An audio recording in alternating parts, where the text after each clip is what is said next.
Good evening, ladies and gentlemen. How are you?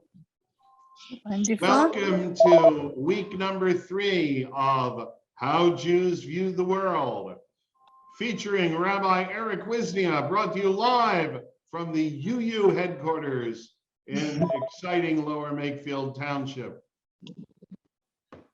Am I in? Out? Can you see the rabbi, everyone? Yes. All right, good. I Yes. have no idea what this is. I'm trying to okay it. Here we go. Okay. Can you see my outline? Yes. No. Am I the only one who sees that? I see something. Let me Oh, see. good. Torah, there we go. Torah is a Hebrew word that means teaching, instruction. And that's the word that we use for the first part of our Jewish Bible. If you want to understand the Jews and the way they view the world, then you need to understand our book, because we are the people of the book. And when we say the book, we mean the Torah. Next slide, please. Thank you, sir. Now, you non-Jews will call Torah, you don't really refer to Torah, you'll talk about the Bible. The Bible is a Greek word, it means the book. That's very nice. As far as we're concerned, there's only one big book, our Bible. And our Bible is what people like to call, go down to the bottom there, Old Testament. That's because around the year 300 of the Common Era, the Greek Christians invented a New Testament. And they decided ours was the old one and theirs was the new one. Now, we Jews don't call it the Old Testament. We call it, over on the left, Tanakh. Tanakh. That's the Hebrew acronym for Old Testament. Our Tanakh has 39 books in 3 parts. Part number 1, or A, is called Torah. This is the scroll. If you ever go to one of our synagogues, you will see this big scroll kept in a big box in the front of the synagogue. That is a Torah. The Torah consists of 5 books: Genesis, Exodus, Leviticus, Numbers, and Deuteronomy, in a big scroll. Now, where did this scroll come from? I don't know. There are some people who will tell you God wrote it and handed it to Moses on Mount Sinai on the holiday of Shavuot in probably May or June of the year 1250 BCE. Now, I wasn't there, so I don't really know if that happened. I kind of doubt it.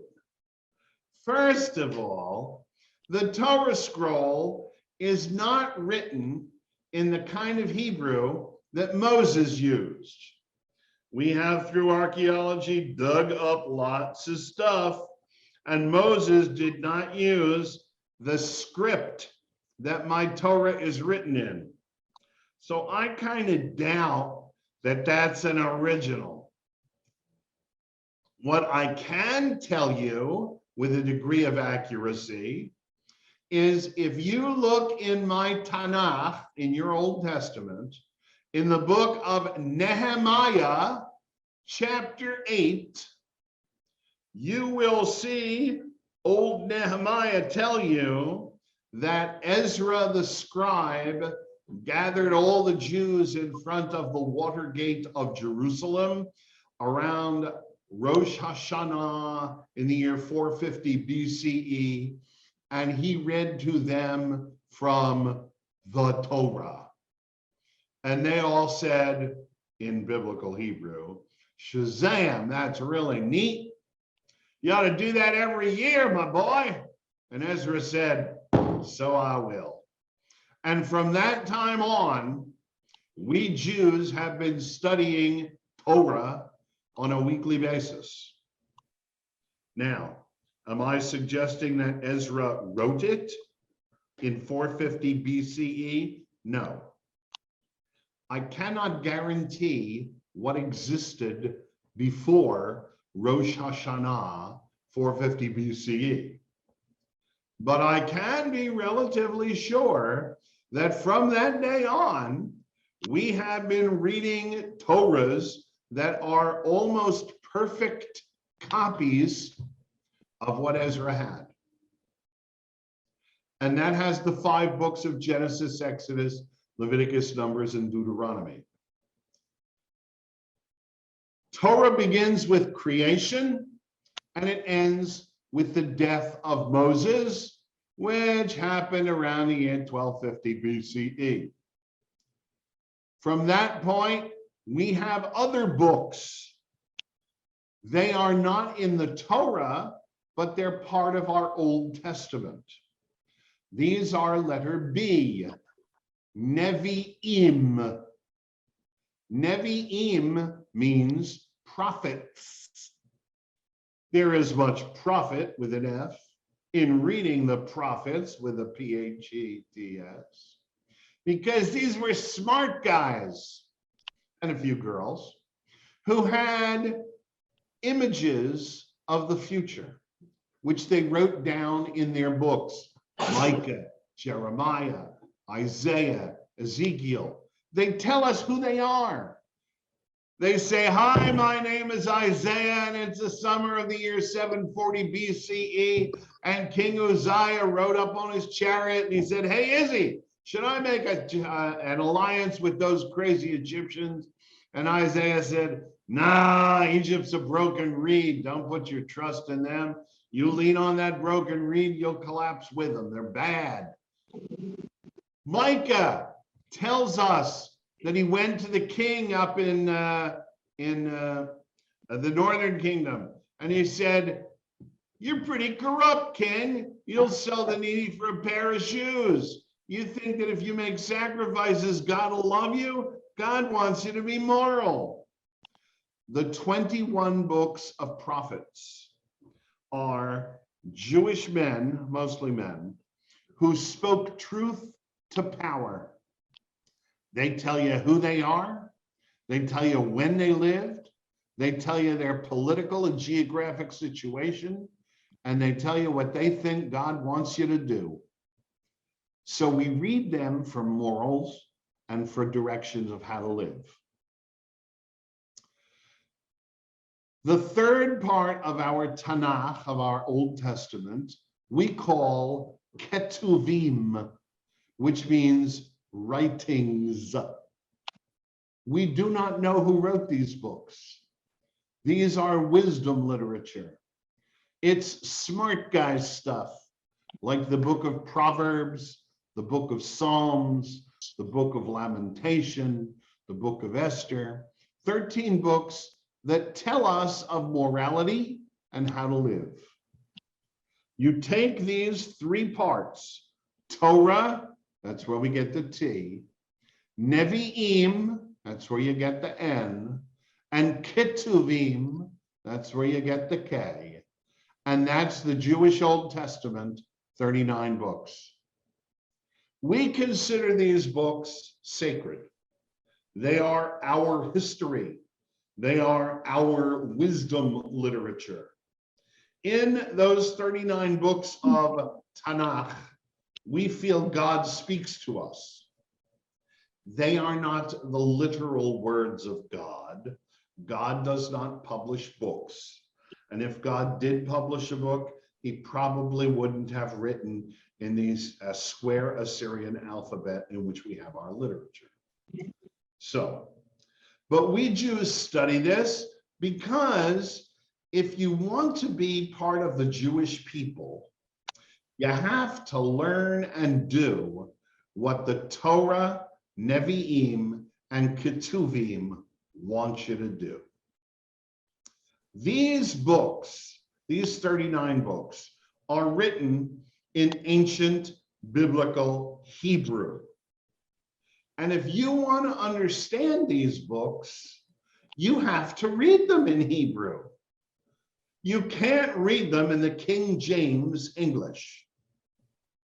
King James English is not biblical Hebrew.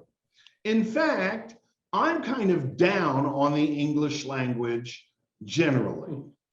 Now, I had to take English every year when I was in school. And when I was in the Chamonix High School, class of 67, I had English teachers who made me learn how to spell words.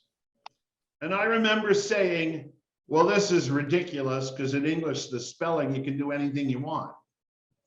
Every letter can sound any way you want, like a letter C. Or we always have the silent G. I like that one. I mean, English spelling is ridiculous, but that's another thing. Go to the next slide. Because I'm not going to rag on English spelling. That's another issue. I'm just going to tell you that you speak English, you'll never understand what God wants. You'll never understand it. First of all, you English-speaking people, I'm sick and tired of you. Am I sick? So why do I say I'm sick? I'm really just tired, aren't I? I've had enough. But that's not what I say, is it? I'm sick and tired of you. You know why? Because English speakers, I'm good and mad. Am I good? You know, I walked into a deli and I said to the guy, can you please make me a sandwich? And you know what he did? He went poof and turned me into a corned beef sandwich. Continue to roll down. Can you roll down? Oh, I don't think there is a roll. No, there's no roll. Oh, face next. No, go back. Okay. Well, how about this one? They see it. When I tell you, oh, okay. Right. When I tell you he was a bad dude, and I'm telling you that because he was cool. You understand what I mean? He wasn't a bad dude. In fact, by telling you he's a bad dude, I'm telling you he's a great guy. But I didn't tell you he was a great guy, did I? I told you he was cool. You know, one of my favorite ones, a guy walked down the street and turned into a store. Think about that. I love English. Next slide. Now, in English, you English-speaking people, horses are the most important part of your life. I know this because you're all talking about horses all the time, right? You're all so hungry you could eat a horse.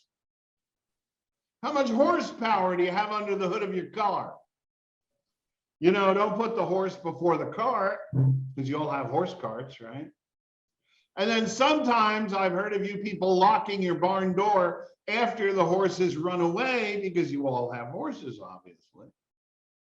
Then again, the kids were playing a kissing game at the party called Pony Express. That's just post office with a little more horsing around.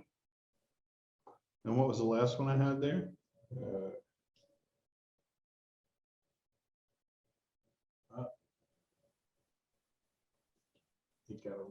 Okay.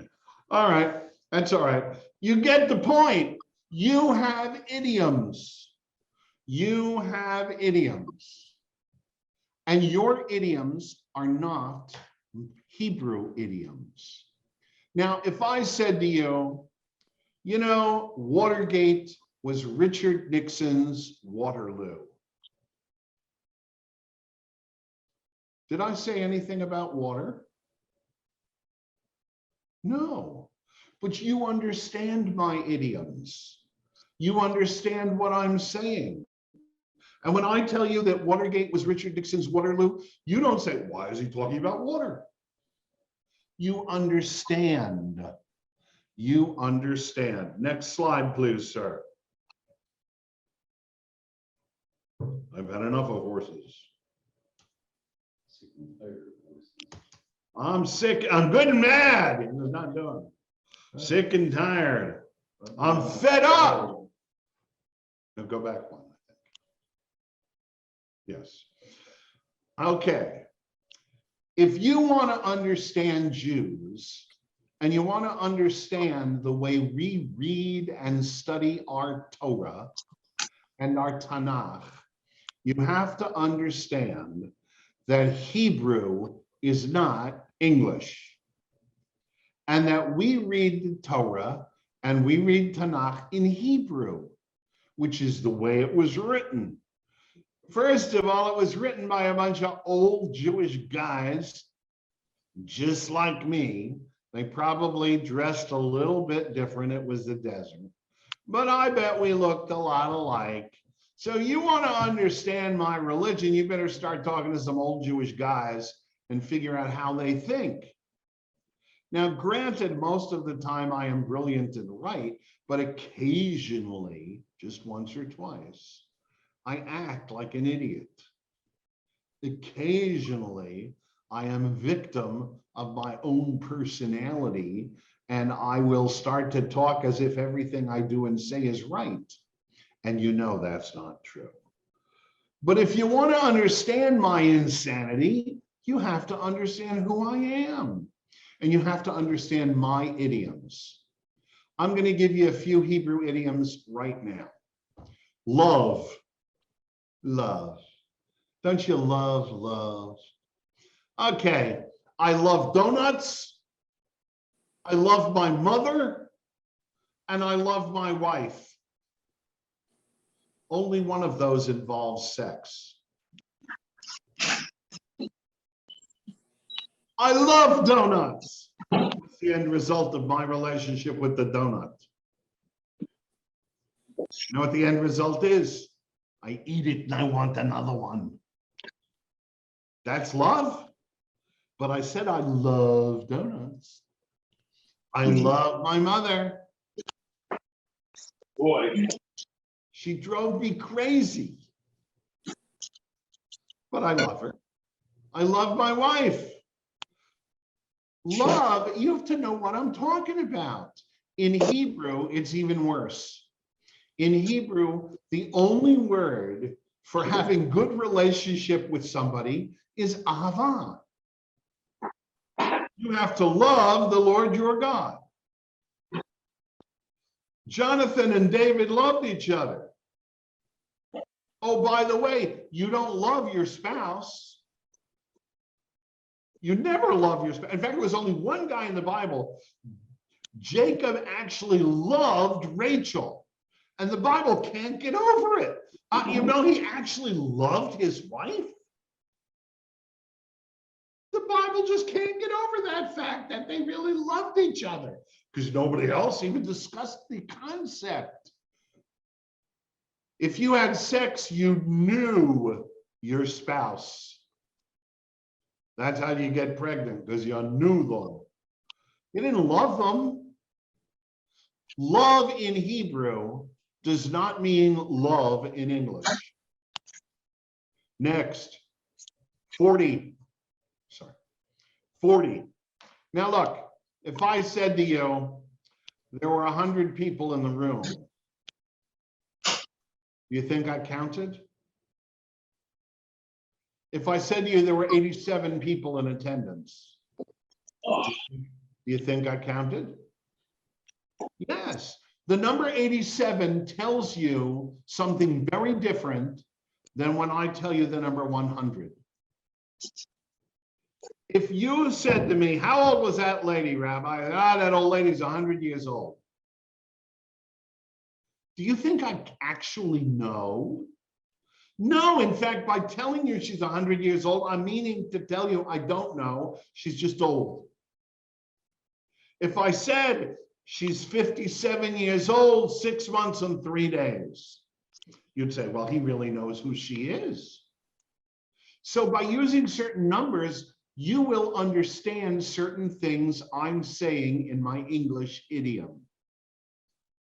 If you don't know Hebrew, you will not understand that the number 40 does not mean 39 plus 1. If you said to me, how many people were there? And I said 100, and you later come back and say, no, there were only 93, you lied. I'd look at you and say, you're crazy. I didn't lie. Well, you told me there were 100 and there were only 93. I said there were 100 because I was guessing. Didn't you realize that? When you see the number 40 in biblical Hebrew, it does not mean 39 plus 1. It means a lot. So how long did it rain on Noah's Ark? A lot. 40 days and 40 nights. What do you think? Somebody stood there and said, let's see, it started May 1st and it went down to... No. The correct English translation of 40 is a lot. How long was Moses up on Mount Sinai talking to God? 40 days and 40 nights. How long did Israel wander in the desert? 40 years. No, a lot. How long were we slaves in Egypt? 400 years. That's a hell of a lot. So when you translate the Hebrew, you have to understand our idioms if you want to understand what's going on. Another one, Hebrew has a form which in Greek we call hendiadys. In English, it just means both extremes, and that's everybody. So that he was up on the mountain day and night. Well, what about the time in between? Yeah, that too. The good and the bad, the young and the old. It doesn't mean the young and the old, the Middle Ages don't come. It means everybody. We give you the two extremes and we mean everybody. It's a Hebrew idiom. Not only that, we then have to figure out what Hebrew means. For instance, you all studied the Bible because you all know the 10 Commandments, right? You know that commandment about murdering people? Yeah, what does it say? It doesn't say thou shalt not murder. God didn't speak English, neither did my ancestors. It says al tirtzach, which literally means what? Don't kill? No. The word for kill is different. Retzach is Hebrew for unjustified killing. So in the Torah, when it says al tirtzach, it does not mean thou shalt not kill. It means thou shalt not murder. You shall not commit an unjustified killing. Because to tell you the truth, my ancestors did a lot of justified killing.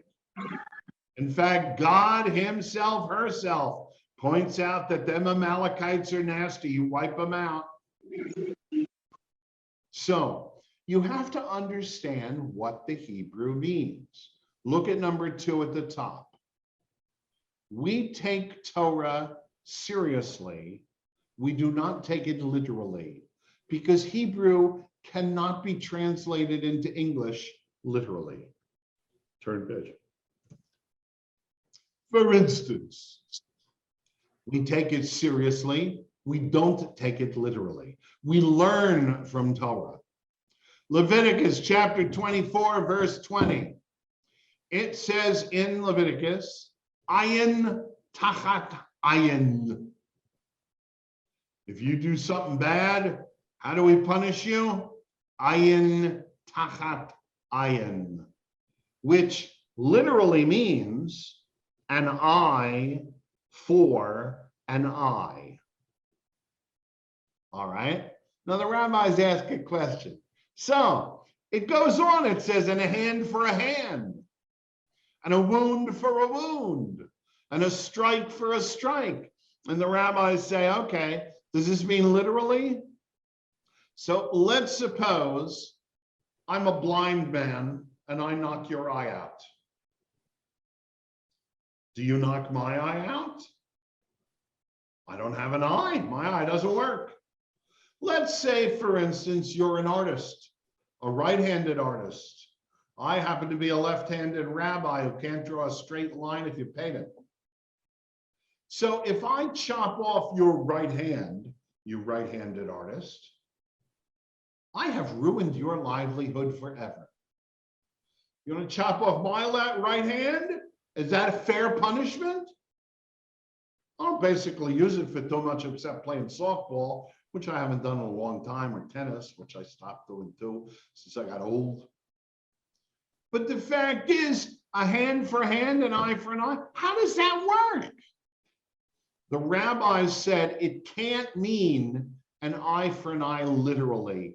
That's ridiculous. What it means is, if I knock your eye out, I have to give you back an eye. Well, I can't really do that. So what can I do? I can pay you damages equivalent to the eye you lost. That I can do. In other words, the rabbis say not an eye for an eye literally, an eye for an eye monetarily. What an eye for an eye really means, ayin tachat ayin, it means the punishment must fit the crime. We do not take it literally that we poke your eye out. We say we take it seriously, an eye for an eye. I must pay you back the value of the eye I took away from you. This is how we read the Bible. Letter B. Numbers chapter 22, famous story of Bil'am and the donkey. One of my favorite stories in the Torah. Let me set the scene for you. My people are coming out of Egypt, tromping through the desert, and a couple of the nasty tribes on the right-hand side of Jordan didn't like us, didn't want to let us pass. One of them was the nasty tribe, the Amalekites. Well, every time the Amalekites attacked us, we beat their pants off. So their king, a fellow by the name Balak, started getting nervous. And he said, well, those Jews must have some kind of special magic. And of course, if you read the book, our special magic was God was on our side. So of course we were going to win. We are the good guys. Balak didn't know that. So he figured he's going to get some magic. So what's the story say? He goes to the biggest, wisest magician that the world has ever known, a fellow by the name of Bil'am. And he goes to Bil'am and he says, has his right-hand man say to Bill, hey, Bill, want you to come put a curse on them Israelites, because you're the greatest magician in the world, and whoever you curse always loses, and whoever you bless always wins, and I'm having me trouble with them Israelites, so put a curse on them. And Bill says, no, can't do that. He says, oh, come on, be your best friend, give you a nickel, pay a lot of money, come on, little curse. And Bill says, well, I'll tell you what, let me sleep on it. Bill goes to sleep that night, and God appears to him in a dream.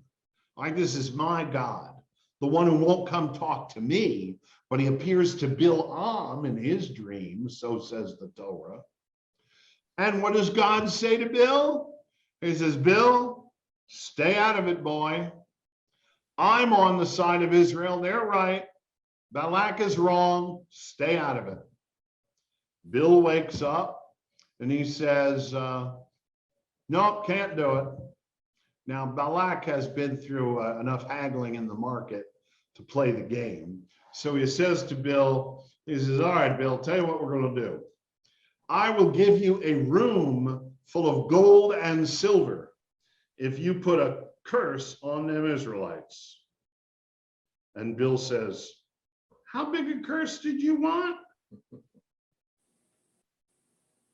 So Bill hops on his trusty donkey and starts riding out to the Israelite camp to put a curse on the Israelites. And on the road, the Torah says, the donkey turns right around and speaks to Bill in perfect biblical Hebrew with every tense correct and says to him, Bill, what you doing, boy? And Bill, without batting an eyelash, talks right back to the donkey. And he says, well, I'm going out to put a curse on the Israelites. And the donkey says, now, Bill, you know, last night, God appeared to you in a dream and told you that he's on the side of the Israelites. So you should stay out of it. And Bill says, duh, in Hebrew. And the donkey then says, so you're just doing this for the money? And Bill says, I guess so. So Bill hops back on his donkey and rides out, and instead of putting a curse on Israel, he blesses Israel, and guess what? We win. Now, if you read that story and you say, oh, it's a miracle the donkey talked, and in biblical Hebrew, no less, I would say, you're dumber than people think you are. You think donkeys talk? First of all, there's a good reason why donkeys are considered dumb, because they are. There's not a good reason to talk to a donkey.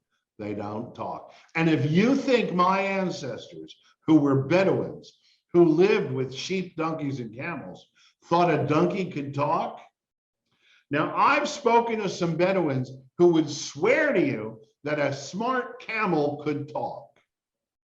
But a donkey, they would say, they call him a jackass for a reason.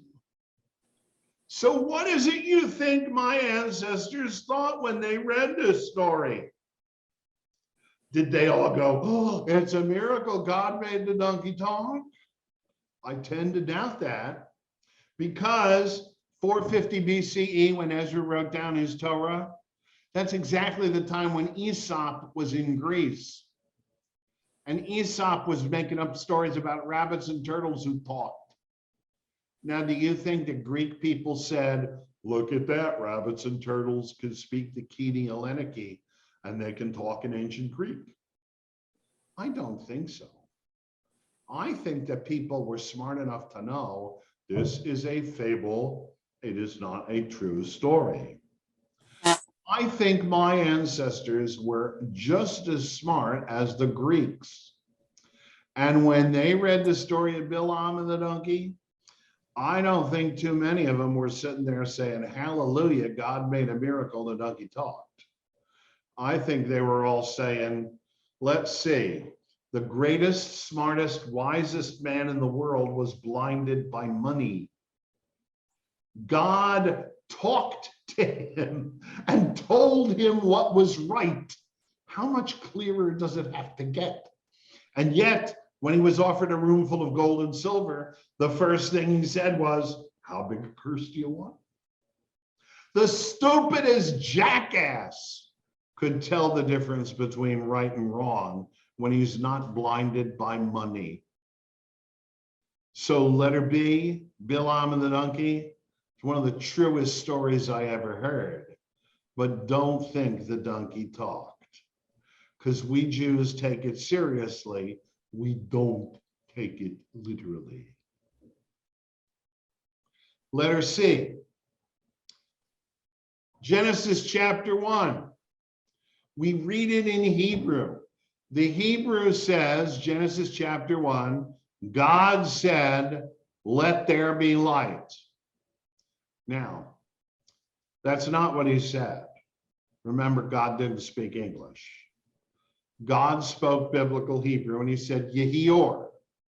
It's a good thing that God spoke biblical Hebrew when he said this. You know why? Because if he said it in Japanese, my people would have been said, I don't know what that means. Can you figure that out? I don't know what that is. It's really lucky for us Jews that God wrote the Torah in Hebrew, because that's the language we speak. And when we read it, and God said, let there be light, you know, blah, blah, blah, and there was one yom. Now, of course, you translate that in English as a day. And if you do that, how long is a day? In English, it's 24 hours. But in Hebrew, a yom just means a period of time. It doesn't have to be 24 hours. What happens if it's a billion years? A period of time. If you look at Psalm 90, verse 4, in the Bible, in the writings, in the book of Psalms, the Psalm says, in God's sight, a day, a yom to human beings is 1,000 years to God. Does that mean 999 plus 1? Or does it mean God's time is not human time? Perhaps we should not sit there and say, Genesis chapter 1 talks about 6 24-hour days. Maybe it could be 6 billion years, and each yom is a stage of 1 billion years. We don't take the Torah literally, we take it seriously. Genesis chapter 1 says, God made the universe. It's not an accident. It's not random. It's not a mistake.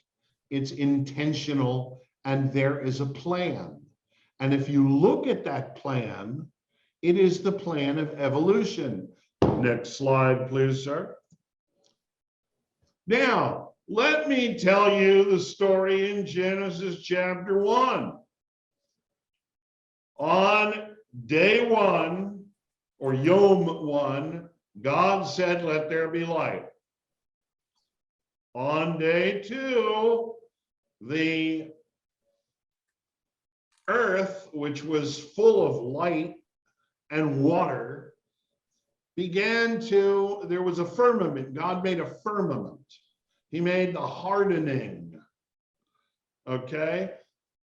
Day 3, God decided to make the sun and the moon, which is kind of hard to have a 24-hour day if God didn't get around to that. Oh, that was day 4, I'm sorry.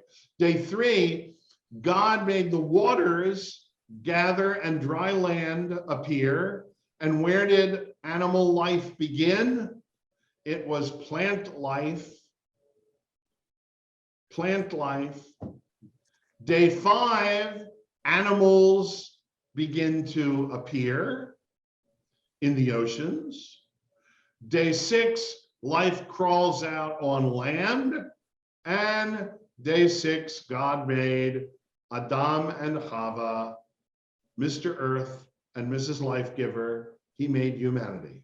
Male and female, God created them. That is what the Torah says. Now, you read Stevie Hawkins, and Stevie will tell you God had nothing to do with it. Stevie is a British boy, and again, just like Charlie Darwin, he had too many fundamentalist ministers hanging around him who didn't read the Torah in Hebrew. They read it in English, the King James Version. So what did Stevie Hawkins say? There was a tiny dot, a singularity, and suddenly there was a big bang, a big explosion, and the universe went whoomp into creation. And after billions of years of this expanding nothingness, little pieces of the cosmos began to form themselves into spheres and to twirl around and eventually to harden into planets and stars. And then It reigned for billions of years on the earth, because that's a woman can figure out. And eventually there became an equilibrium of the land and the sea. And life began to evolve in the ocean. And where did it evolve? In the ocean, plant life. Sun and moon, that doesn't fit there. No, that shouldn't be there. That number 4 on the science side, that goes way before number 1. That goes back with the hardening of the spheres of number 2. Life evolved as plants. Then life evolves as animals. Animals, after billions of years, crawl out of the ocean onto the dry land. So says Hawkins, and eventually it comes to us. Now, if you look at the 2 charts I've made for you, I will not tell you that my ancestors were so brilliant that in the year 450 BCE, when Ezra wrote down my Torah, that he knew Charlie Darwin and Stevie Hawking's theory of evolution. But it's amazing to me how close they are. So why people would say that the theory of evolution is unreligious is really strange. The big difference is Jews say evolution's God's plan, it's God's will. Science is the way God runs the universe. We see that in Genesis 1. The difference is we don't take it literally. We take it seriously. We say, read the Torah, and what does it say? What does Genesis 1 say? Genesis 1 says, the earth is not an accident. Life is planned. It is God's will that we're here. So therefore, enjoy it. Make the best of it. You have come out of the patient work of God's evolution. You are the height of God's plan of evolution. So don't screw it up. Next slide. Don't take it literally. Take it seriously and ask, what does it teach us? We have a story that I like to talk about in the book of Numbers, chapter 9, verse 6 through 7, where you remember the story of Exodus. The Israelites come out of Egypt, and God says, I want you people to have a Passover holiday every year and remember the Exodus from Egypt. And the Jews all say, sounds good, God. We'll do that. We'll have a holiday, call it Passover, and we'll remember we were slaves in Egypt. Thank God we're not slaves anymore. Slavery is terrible. We hate it. Make sure everybody else is free. We got you. So next year, the Israelites are tromping through the Sinai, and it comes around Passover time. So the Bible says in the book of Numbers, Moses and the people start preparing to do the first annual Passover after the original Passover. Now, how you celebrate it? Well, you're supposed to tell the story, and you take a lamb or a goat, a small head of cattle, and you cut it up, you have a fire and you eat it, you have a big family meal, and you tell the story. But the sacrifice of the animal is a sacrifice to God. You're going to eat it as a family, but you're killing it as a thank you offering to God for taking us out of Egypt. To make a sacrifice, an Israelite had to be in a state of ritual purity. There were some people, the Bible says, who had a relative die. And when a relative dies, it's your obligation to take care of the body, to wash it, and to bury it. And for a month, you are in a state of ritual impurity. You are not pure. You cannot make sacrifices when you're impure. So a couple of people come to big prophet Moses, and they say to him, hey, Mo, we got a problem. Passover's coming up, and we're supposed to make the Passover sacrifice and have a Seder and tell the story, but we're ritually impure. We can't. What do? And Moses says, that's a good one. And he says what many of us rabbis have said as we stroke our beards. Let me think about that, check the sources, and I'll talk to you in the morning. Moses, the Bible tells us, goes to bed, and he says to God, he says, Big G, we got a problem. We got people who are impure because they're dealing with dead bodies, which they have to do, and they have to make the Passover sacrifice, which they're commanded to do, but you can't make the sacrifice when you're ritually impure. So what do I tell them? And God says the same thing, strokes his beard and says, good question, Moses. Let me think about it and I'll tell you in the morning. So next morning, Moses wakes up and God says to him, I got the answer. Tell the people who are ritually impure that they should make the Passover sacrifice a month later. In other words, not on the right date, but do it a month later when they can be ritually pure. In other words, they're going to have a second Passover, not on the right time. Everybody's going to do Pesach the right time, but these Jews who are impure should do it a month later than all the other Jews because they're ritually impure. Now, my rabbis looked at this story and said, well, what's the point here? The point was that doing Passover is so important to being Jewish. It's so important to understand we were slaves in Egypt. Slavery is terrible. God brought us out. We should be nice to strangers. We should not have slaves. We should abolish slavery anywhere in the world. All people are equal. It's so important that if you can't do it at the right time, do it a month later.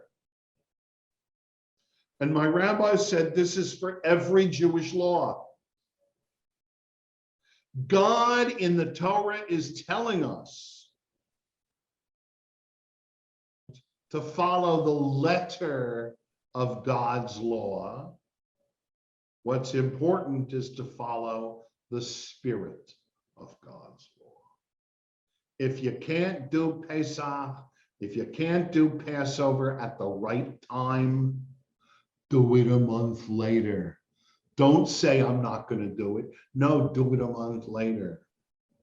And they go further, the rabbis. So if you can't be perfect, what do? I told a lie once, so I guess I should go commit murder, right? Because I'm not perfect anymore. No, because I told a lie once, because I told a bride she was beautiful and she was not beautiful. Does that mean I can go commit murder? No. Do the best you can. In fact, actually, the rabbis say that's a lie that you're permitted to commit. When they said, when the mother brings her baby and says, "Oh my God, Rabbi, is this child gorgeous?" The correct answer is yes, that child is gorgeous. Don't even look at the child, the rabbis say, just yes, the child is gorgeous. Do the best you can. That's how the rabbis read that story in the Torah. That's how we read the whole Torah. We read it, we take it seriously, we do not take it literally. God gave us the Torah. How do I know? Because we have the Torah and we say God gave it to us.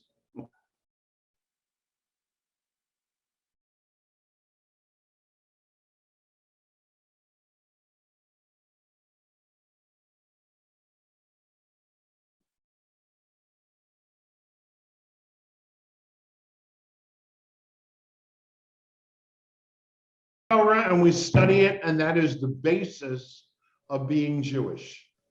Now, again, let me point out that this is ours. It's our story. If you're not Jewish, we don't expect you to follow it. You may have your own history, your own language, your own wisdom stuff. We say this is ours. We take it seriously. This is what makes us Jews. We are the people of Tanakh, Torah, Nevi'im, Ketuvim. Any questions about anything I said? Do you have to unmute them, or can they unmute themselves? Rich? Does anyone have any questions or comments about what I said? Yes, ma'am. Who's that, Ann? Ann, thank you. Hello. I know you said the Jews don't take the Torah literally, and there's many Christian religions that don't take the Bible literally, but then there are some religions that actually do take it literally. Very Yeah, serious. and they take it literally in English, which is pretty funny. Right. Are there any sects or groups of Jewish people who do take the Torah literally? Yes, unfortunately, there are groups of Jews, notably some Hasidic groups, who do take the Torah literally. Most of us non-Hasidic Jews think that this is a not very Jewish way to read the Torah. In fact, one of my friends, Rabbi Johnny Nyman, he said to me, fundamentalists read the Bible as if there's an exclamation point at the end of every sentence. Jews read the Bible as if there's a question mark at the end of every sentence. Thou shalt not murder. What is murder? Define murder. You should love your neighbor. What does that mean? Frankly, I hate my neighbor. But if I love him and I cheat him in business, is that okay? No. The question is, what does it mean to love your neighbor? It means treat him like you'd treat yourself. Treat him like you'd treat your kid. That's loving your neighbor. You know, you're supposed to love your children. I told you, my children are a pain in the neck, but I still give them money and I'm still nice to them because they're going to pick out my old age home. We love your child. Thank you. At least one of them, the one that we know. Yeah, he is. He's wonderful. He's wonderful. I rag on him, but only because he is wonderful. And his sister is just as nice. Very nice. So yes, I believe that if you look at traditional Judaism from the time of the monarchies, from the time of Moses, 1250 BCE. Look, Moses dies in 1250 BCE. Then come the period of the judges. And if you read the book of Judges, which is a historical book of the Bible, you'll see that we became the Canaanites. Every nasty thing they did that we said we didn't like, we picked up all their bad habits. We intermarried with them. The Bible, it's really funny. The Torah says there are 12 stories in the book of Judges. Each one of them ends, and we wiped out every Canaanite, man, woman, and child. And then there's another story. And what happens in that story? We intermarry with the Canaanites, we pick up all their nasty habits, we become the Canaanites, and we have another fight with the Canaanites. And the Bible says, and we wiped them all out. And then there's another story where we didn't wipe them out, we picked up every bad habit they had. We became the Canaanites. We assimilated the Canaanites. We loved all the terrible things they did. So, how serious do you take the story? Well, we killed every Canaanite. That's what the political story is. The reality is we became the Canaanites. Yes. So this is Joanna. And so both last week you said that there was no word for religion. Right. And So in biblical Hebrew. in biblical Hebrew, and that In modern the Hebrew Torah, type. right, in the Torah, there is no way to say religion. Right. And that really it was about familial descent. Right. It was culture. It was culture, right? And then this week we're talking about the Torah and how it's the history, and that you don't take it literally. And I Right. guess the question is, can you convert to Judaism if it's Yes. about familial descent and history, or is that not? No, in fact, it's fascinating because it's not blood, Okay. blood at all. If you look at Abraham, Isaac, and Jacob, and Joseph, none of them married Jewish girls. In fact, I have scholars who have argued that in the book of Genesis, there's no such thing as a Jewish girl. They're all foreigners, and what happens? You marry, quote, the Jew, Abraham, Isaac, Jacob, or Joseph, and by marrying them and living in their family, you become a Jew. Okay. So that by the time you get to Exodus already, we become a larger group. And yes, you marry in and you become part of the people. Not only that, there's a story of one of the books of the Bible, one of the writings is called the Book of Ruth. Mm-hmm. And Ruth is not, she's from Moab. She is a Moabitess. And she marries a Jewish guy who moves to Moab. He moves to Moab and he marries her, and then he dies. And she says, well, I like your people and I like your ways, so I'm coming back to Israel, even though you're dead. I want to be part of your people. And the rabbis say, oh, look at that. And she chose to be part of the people. She said, your people are my people and your God is my God. And when they say your God is my God, remember, we define God as doing good, what God wants, and doing good in the Jewish way. That's the Jewish point of view. You can be good without being Jewish, of course. There were good Moabites, but we do it this way. There is no reason for a non-Jew to celebrate Passover. Right. Now, you want to come to our Seder? We'd love to have you. We'd love to tell you the story. My people were slaves. God brought us out, brought us to a land flowing with milk and honey. He meant Pennsylvania, yes. And you know what? I should appreciate that. That's my story as a Jew. I don't know where your family is from.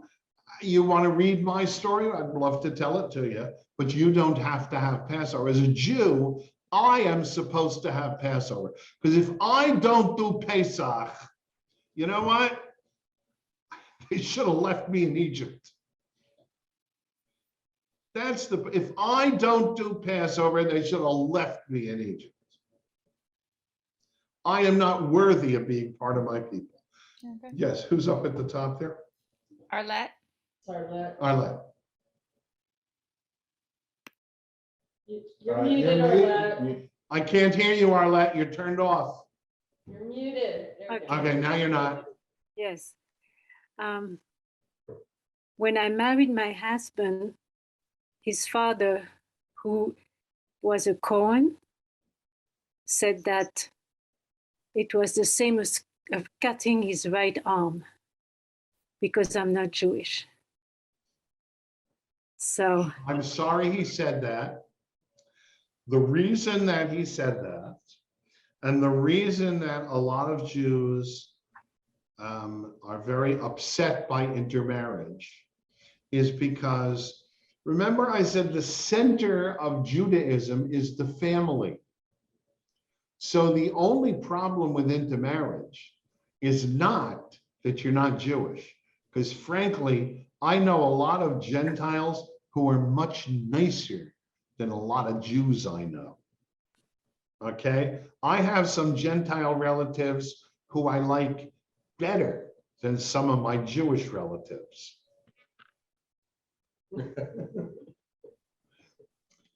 That's not the problem. It's not that you were, the problem is he was really saying, and he didn't know enough to tell you this, that for a Jew, it is important that their family be Jewish. And remember, I was talking a little bit about immortality. For a Jew, immortality is through the family. So that for me, my children are my immortality. So if my children are not Jewish, what does that do to my immortality? It threatens my Jewish immortality, not my real immortality. You know, my child can still be a nice person. He better be a nice person if he knows what's good for him. But the fact is, I want him to be Jewish to keep on the Jewish tradition. So that's what a lot of Jews, and they have trouble verbalizing this because we don't talk about it enough, that it's not that we don't like Gentiles. In fact, what he should have said to you is, darling, we'd love to make you Jewish. We want to bring you in. We want to suck you in. That would have been nice. That's what he should have said. We'd like to make you Jewish so you'll help us keep the Jewish tradition alive. That's what he really meant. And he just didn't have the words to say it. I'm sorry. That's okay. Another thing that I liked that you said is that there's no conflict between the theory of evolution, Right.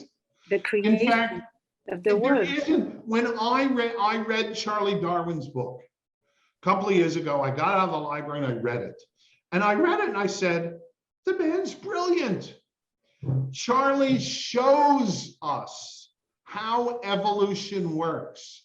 He goes, and the one that I like the best is when he talks about he saw a field of a certain kind of flower. Okay, and in the center of this clearing in the woods, the flower grew strong and big because it had the right kind of environment and soil and sunlight and everything else. And as you got closer to the edge of the field where the forest creeped in, you could see the changes in the flower that grew on the edge as opposed to the one that grew in the middle, because the environment wasn't as good. And he said, so it's obvious if the climate isn't good, the flower doesn't go as big. The environment's wonderful, it grows great. So these flowers over here, and he then said, what happens in the next year? Whose seeds? The flowers that grew at the edge or the flowers that grew in the middle? And Darwin just explained it so nicely of exactly how God's evolution works. And it's no longer magic. You know, when the clergy in England said human beings are related to apes, and they showed a picture of a gorilla, and then they showed a picture of a man and said, do they look like their relatives? They forgot there's 1 billion years in the middle, or 200,000 years in the middle. And that, yes, every generation is slowly changes. You know, so I really do find it amazing that people feel science and religion conflict. Science and fundamentalism conflict, but I don't consider that religion. I consider them crazy people. If you take my Torah literally, if you tell me that Bilam's donkey spoke to him in biblical Hebrew, I will just look at you and giggle. I don't think too many people told Aesop that rabbits and turtles don't talk. I remember talking to my 3 or 4 year old daughter as she was watching Sesame Street. And I said to her, Sarah, are Bert and Ernie real? And she looked at me, rolled her eyes and said, no, Daddy, they're puppets. She got it and she was 3. Any other questions? Yes, who is that up there? Is that Arlen? Robin. Okay. I was just wondering, just based on what you were just saying, do you think there's a difference in how people from different religions approach the environment and our stewardship of it? Sure. Yeah. Yeah. You know, if you take the idea that your immortality is the next generation, it becomes very important what you leave to the next generation. You know, if you take the idea that it's all about me and I'm going to go in heaven and I'm going to, I remember I had a secretary who was a wonderful Catholic lady, and she was crying to me one day. And I said, what's the matter, Carol? And she said, my daughter's going to go to hell. I said, I'm sorry to hear that. And I said, but according to your philosophy, I'm going to hell too, right? She said, yes, Rabbi. I said, well, then I'll take care of her for you, I promise. And she said, that's not good enough. She said, I want her to go to heaven. And I said, well, how does she go to heaven? She said, she's got to go to church every Sunday and she won't go. I said, well, you know, I'm sorry. Isn't there anything you can do? And she said, no, there's nothing I can do.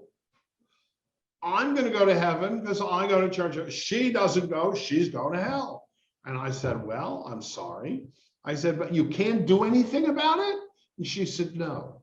Now, if I were to tell a Jewish grandma that her grandchild was going to hell, she'd take a 2x4 and send me to hell real fast.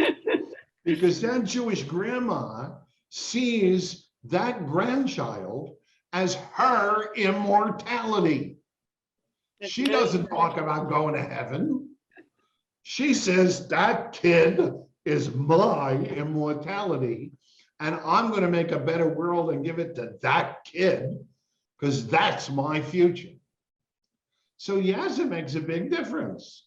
You know, if you see the world as, well, it's all about me and my soul, and, you know, I can't do anything about you, and when you die, you'll go to heaven or hell, that's your decision. Then I see the world very differently. That's a much better way to look at your grandchildren. Well, that's, you know, that's the way I look at it. What can I tell you? Is my way right? Well, I think it is. That's why I do it. But I'm smart enough to know it's like butter pecan ice cream. I like my flavors. I like my way. My way is not the only way. My way is right for me and for my children because I told them it is. But, you know, they're human beings. I'm going to give them the world, and I can't run it forever. Try as I want. I have to give them the world, and then it's theirs. So I have to realize that I got to turn it over, and then I have to give it up. So, ladies and gentlemen, it is already 10 after. Thank you so much. Next week, what is our topic? I did it already. I know I read it. God, Torah, Israel. Israel's the last one, isn't it? There's one in between. Yeah. that's one. What's the one? I already wrote the outline, but I sent it to Janet already. Oh, gosh, it's my fault. I don't know. We should- Anyway. We should write it on the walls. We have 2 more weeks. Yes? Yes. 2 more weeks. I will see you next week. Take care.